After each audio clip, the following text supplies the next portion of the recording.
Bonjour à tous, cette vidéo pour vous expliquer comment fonctionne l'EDI dans OptimeBTP. Première étape, choisir les fournisseurs avec qui activer justement ces échanges informatisés. Il faut simplement rentrer dans l'annuaire et cocher le format EDI dans votre fiche fournisseur comme ici chez Sonepar.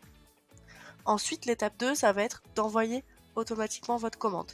Pour ce faire, vous n'avez rien à faire de plus que de valider votre commande qui s'enverra automatiquement en EDI.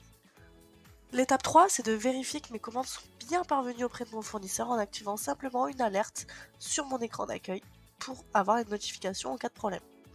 Étape 4, justement, traiter les accusés de réception selon des seuils de conformité et des automatismes que j'aurais choisis.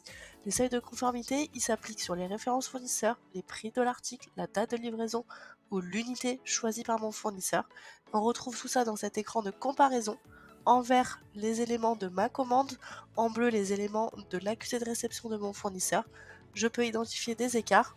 En orange, ce sont des écarts mineurs et en rouge des écarts plus bloquants qui pourraient nous permettre d'agir sur cette commande, soit de la valider malgré tout, soit de l'annuler avec une modification par une nouvelle commande, soit simplement d'annuler cette commande.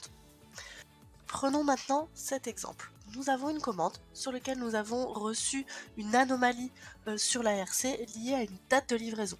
Effectivement, on peut le voir sur cette ligne-là, vous avez une date de livraison différente entre votre commande et ce que vous propose le fournisseur.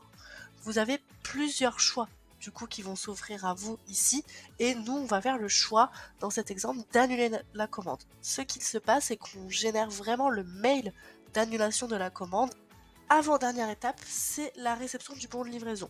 Donc là, ce qui se passe, c'est que notre fournisseur nous envoie le bon de livraison qui se crée tout seul dans OptimeBTP par rapport aux livraisons réelles de notre fournisseur. Et la fameuse dernière étape, la réception de la facture fournisseur qui, elle, vient rapprocher la facture de votre fournisseur au BL si les montants facturés sont conformes au bon de livraison.